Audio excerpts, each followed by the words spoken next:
Hello दोस्तों, आज है 29 मई 2025 दिन बृहस्पतिवार। चलिए नजर डालते हैं शिक्षा, खेल, मनोरंजन, अर्थव्यवस्था, मौसम, सरकारी योजनाओं और देश विदेश के बड़ी करंट अफेयर के खबरों पर।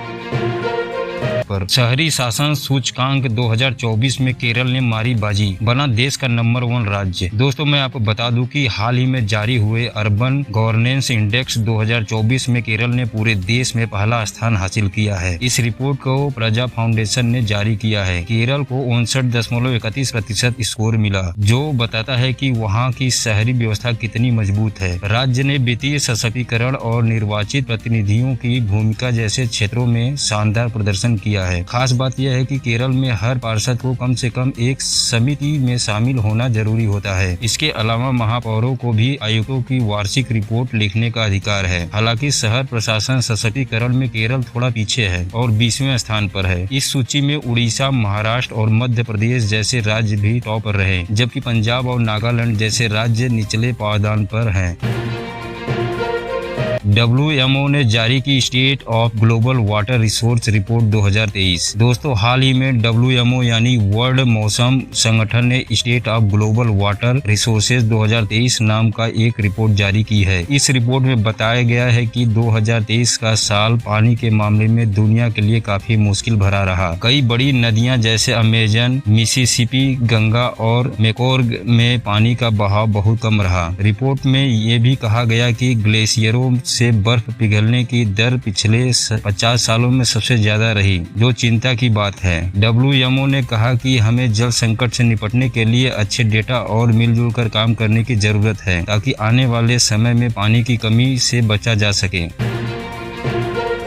लूपेक्स मिशन इसरो इसके साथ मिलकर कर रहा है चांद की सतह पर पानी की खोज। दोस्तों, जैसा कि आप जानते हैं कि चांद पर पानी की मौजूदगी को लेकर दुनिया भर में रिसर्च चल रही है। इसी दिशा में भारत की इसरो और जापान की जाक्सा मिलकर एक खास मिशन पर काम कर रहे हैं, जिसका नाम है लूपेक्स यानी लूनर पोलर एक्सप्लोरेशन मिशन। इस मिशन का उद्देश्य है चांद के दक्षिणी ध्रुव क्षेत्र में बर्फ के रूप में मौजूद पानी का पता लगाना और वहाँ की मिट्टी और वातावरण का वैज्ञानिक अध्ययन करना। इस मिशन के तहत एक लैंडर और रोवर चांद पर भेजा जाएगा। जाक्सा रोवर और लॉन्च व्हीलर मुहैया कराएगा, जबकि इसरो लैंडर बनाएगा जो रोवर को चांद की सतह पर सुरक्षित उतारेगा। इस मिशन की खास बात यह है कि यह चांद के उस हिस्से में जाएगा जहां सूरज की रोशनी बहुत कम पड़ती है और पानी के बर्फ के रूप में होने की संभावना सबसे ज्यादा है। लूपेक्स मिशन 2028 या 2029 तक लॉन्च किया जा सकता है और ये भविष्य में चंद्रमा पर मानव बसावट की तैयारी में भी मददगार साबित हो सका है।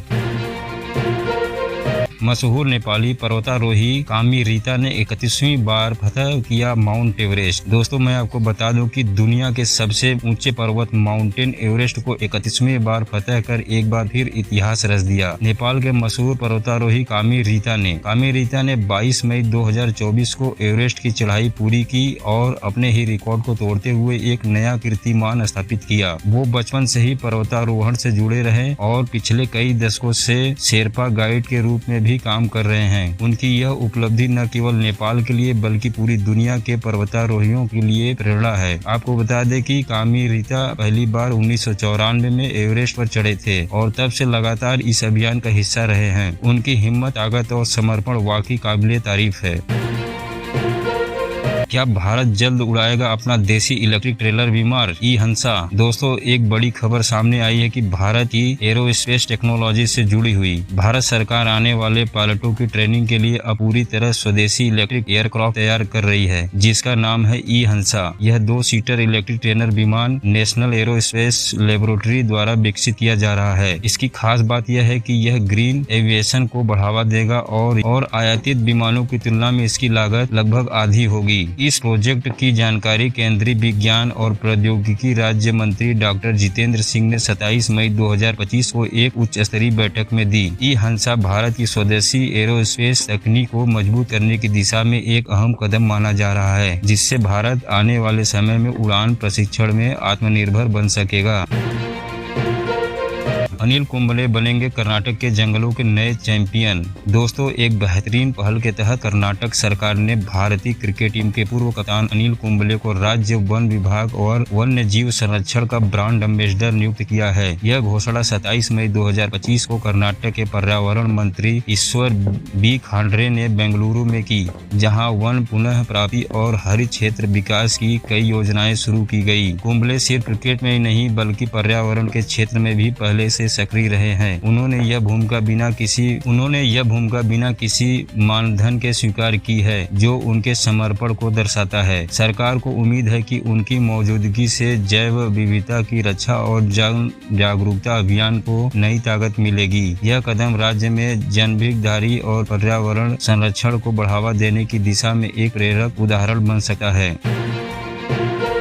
क्या भारत बना दुनिया का नया निवेश पसंदीदा देश? रिकॉर्ड तोड़ा FDI आया। दोस्तों, मैं आपको बता दूं कि भारत ने वित्त वर्ष 2024-25 में 81.04 बिलियन डॉलर का विदेशी निवेश FDI हासिल किया है। ये अब तक का सबसे बड़ा आंकड़ा है और इसमें पिछले साल के मुकाबले 14% की बढ़त हुई है। सबसे ज्यादा निवेश सेवाओं और उद्योगों के क्षेत्र में आया है। खास बात यह है कि सेवाओं वाले सेक्टर में अकेले 40% से ज्यादा की बढ़त देखी गई है। इससे ये साफ हो गया है कि दुनिया भर के लोग अब भारत में पैसा लगाना चाहते हैं, क्योंकि यहाँ का माहौल निवेश के लिए अच्छा बनता जा रहा है। भारत धीरे धीरे एक मजबूत और भरोसेमंद देश बन रहा है, जहाँ कंपनियां अपना बिजनेस बढ़ाना चाहती है। भारत में शुरू हुआ क्वांटम टेक्नोलॉजी रिसर्च सेंटर, क्या रक्षा में होगी बड़ी क्रांति? दोस्तों, मैं आपको बता दूं कि भारत ने एक नया और बड़ा कदम उठाया है क्वांटम टेक्नोलॉजी के क्षेत्र में। हाल ही में DRDO ने क्वांटम टेक्नोलॉजी रिसर्च सेंटर यानी QTRC का उद्घाटन किया है। इसका मकसद है देश में स्वदेशी क्वांटम रिसर्च को बढ़ावा देना, खासकर रक्षा और रणनीति से जुड़े कामों में। यह नया सेंटर आधुनिक टेक्नोलॉजी और सुविधाओं से लैस है, जो भारत को क्वांटम कंप्यूटिंग और क्वांटम सुरक्षा जैसे क्षेत्रों में और मजबूत बनाएगा। आज के समय में दुनिया के कई देश इस तकनीक पर काम कर रहे हैं और भारत भी अब इस दौड़ में तेजी से आगे बढ़ रहा है। यह कदम भारत को तकनीकी रूप से आत्मनिर्भर और सुरक्षित बनाने की दिशा में बहुत अहम माना जा रहा है। क्या रेलवे में आ गई बिजली की ताकत? PM मोदी ने किया 9000 HP इंजन का उद्घाटन। दोस्तों, मैं आपको बता दूं कि प्रधानमंत्री नरेंद्र मोदी ने गुजरात के दाहोद में भारतीय रेलवे के अब तक के सबसे ताकतवर 9000 हॉर्स पावर वाले इलेक्ट्रिक इंजन को हरी झंडी दिखाई है। ये इंजन मेक इन इंडिया पहल के तहत सीमेंस इंडिया के साथ मिलकर बनाया गया है। इस एकल यूनिट इंजन से मालगाड़ियों का संचालन और तेज, कम खर्चीला और अधिक प्रभावी हो जाएगा। यह इंजन लॉजिस्टिक्स सेंटर में भीड़ भाड़ और देरी की समस्याओं को काफी हद तक कम करेगा। इससे भारतीय रेलवे के आधुनिकीकरण और टेक्नोलॉजी अपग्रेड में बड़ा बदलाव आने की उम्मीद है।